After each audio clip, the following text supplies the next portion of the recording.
श्री राम दोस्तों। कल 2 जुलाई है और महासप्तमी है। हमको वैसे तो पता है कि 2 ही नवरात्र होते हैं। एक शारदीय नवरात्र जो दिवाली के आसपास आता है और दूसरा चैत्र नवरात्र।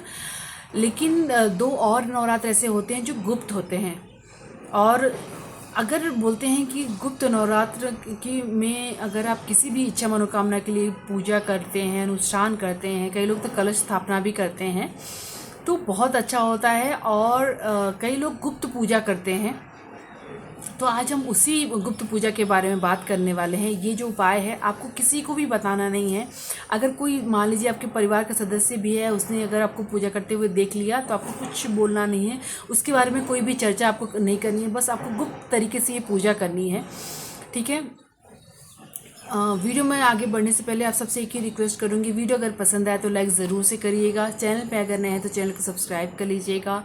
कमेंट में प्रभु श्री राम जी का, प्रभु बालाजी का नाम लगाना मत भूलिएगा। किसी एक को ये वीडियो जरूर से शेयर करिएगा। जैसे मैं हर वीडियो में आपसे रिक्वेस्ट करती हूँ कि अगर आपके द्वारा किसी की भी मदद होती है तो आपकी ही मदद होती है वो कहीं ना कहीं से, क्योंकि ये चीज़ मैं डेली अनुभव कर रही हूँ। मेरी एक टाइम में ऐसी परिस्थिति हो गई थी कि मुझे कुछ भी रास्ता नहीं दिख रहा था, लेकिन कहीं ना कहीं से अभी तक मुझे मदद आ जाती है। और ये सब प्रभु श्री राम जी को और प्रभु बालाजी की कृपा है, ठीक है।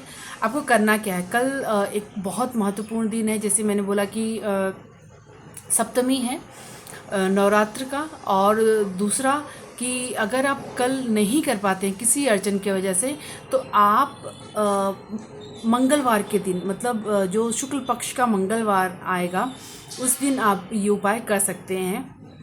आपको करना क्या है, या तो आप ब्रह्म मुहूर्त में करिए, 3 से लेकर 5 का सुबह का जो टाइम है वो ब्रह्म मुहूर्त का टाइम होता है, या तो आप रात में 9 से 11 के बीच में ये उपाय करेंगे।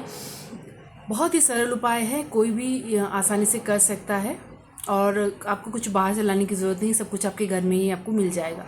आपको करना क्या है, आप नहा धोकर स्वच्छ कपड़े पहन लेंगे। आपकी डेली की जो पूजा है वो पूजा करने के बाद आपने एक चौकी पे रेड कलर का कपड़ा बिछाकर आपने पहले तो एक सुपारी, मतलब गणेश जी समझ के आपको स्थापित करना है। उसके बाद आपने श्री राम दरबार की फ़ोटो अगर आपके पास है तो वो स्थापित करिए। उसके बाद आपने हनुमान जी की, अगर आशीर्वाद मुद्रा में आपके पास फ़ोटो है तो वो स्थापित करिए, नहीं तो आप पंचमुखी हनुमान जी की फ़ोटो स्थापित करेंगे। उसके बाद आप भोग में या तो गुड़ की पूरी होती है, मतलब गुड़ को पाउडर बनाकर और रोटी के आटे में भरकर आप पूरी छोटी सी बना सकते हैं, वो बना लीजिए। नहीं तो आप गुड़ और चने का प्रसाद भी उनको पसंद है तो आप वो रख दीजिए। आपने एक कलश लेना है, उसमें जल रखना है उनके पास में, फ़ोटो के पास में, और एक गिलास में आपने एक तुलसी दल डालकर रखना है, एक गिलास में पानी पीने के लिए।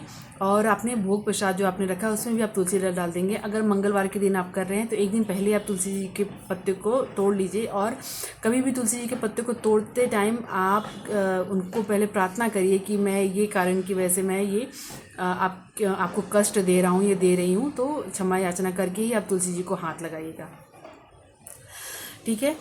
और नहीं तो आप गिरे हुए पत्ते भी ले सकते हैं। उसके बाद आपने धूप दीप दिखाने के बाद आपने एक गेहूं का, जो रोज़ हम रोटी बनाते हैं उसमें से साफ़ आटा आप निकाल के रख लीजिए, और आपने एक थोड़ा सा आटा गूंदना है और 108 आपने उससे दिया तैयार करना है, ठीक है। उसके बाद आपने उसमें या तो सरसों का तेल या तो तिल का तेल आप उसमें डालकर, और जो कच्चा सूत होता है उससे आपने 108 दिए तैयार करने हैं बाती बनाकर। उसके बाद आपने वो सारे दिए लगाने हैं। सारे दिए लगाने के बाद आपने 11 बार हनुमान चालीसा का पाठ करना है। आप जब 108 जब दिया आप लगा रहे हैं तो एक दिया जलाते टाइम राम राम राम या सीताराम बोलेंगे आप, मतलब 108 दिया जल गया, उसी के साथ आपने राम नाम भी ले लिया। उसके बाद आपने 11 बार हनुमान चालीसा का पाठ करना है, और आपने 3 बार बजरंग बाण का पाठ करना है। एक बार आपने हनुमान जी की आरती करनी है आखिरी में। आपकी जो भी इच्छा मनोकामना है वो हम, जैसे मैंने बहुत सारे वीडियो आपको बताया है संकल्प कैसे लेते हैं। संकल्प लेने के बाद ही आप ये सारा कुछ करेंगे। संकल्प पहले आप थोड़ा सा हाथ में एक फूल, अक्षत, एक रुपया, थोड़ा सा जल ये डालकर आपने पहले गणेश जी से प्रार्थना करनी है, क्योंकि प्रथम पूज्य हैं और बुद्धि के देवता हैं, और क्योंकि आपकी पूजा निर्विघ्नता से पार हो जाए इसलिए आप प्रार्थना करेंगे। उसके बाद थोड़ा सा जल लेकर आपने संकल्प लेना है, आपका नाम, आपका गोत्र, आप किसी सिटी से ले रहे हैं, किस इच्छा को लेकर ले रहे हैं, कौन सा दिन है, किस टाइम ले रहे हैं, ये सब कुछ बोलकर आपने संकल्प लेने के बाद आपने 108 दिया प्रज्वलित करना है श्री राम नाम लेकर या सीताराम बोलकर। उसके बाद 11 बार हनुमान चालीसा का पाठ करना है, 3 बार आपने बजरंग बाण का पाठ करना है, और लास्ट में आपने हनुमान जी की आरती करनी है। आप यकीन मानिएगा आपकी इच्छा मनोकामना 24 घंटे से लेकर 72 घंटे में जरूर से पूरी होगी। पूरी भाव और विश्वास के साथ आप करिएगा, सब कुछ उनके चरणों में छोड़ दीजिएगा। उसके बाद आप देखिए कि आपकी इच्छा कैसे पूरी होती है। मैं पूरे विश्वास और 110% गारंटी के साथ आपसे बोल रही हूँ, और आप भी ज़रूर से मुझे कमेंट करके बताइएगा। वीडियो पसंद आए तो लाइक ज़रूर से करिएगा। कमेंट में प्रभु श्री राम जी का और प्रभु बालाजी का नाम लगाना मत भूलिएगा। मिलते हैं हमारे नेक्स्ट वीडियो में, तब तक के लिए जय श्री राम, जय प्रभु बालाजी, जय नीम करौली बाबा।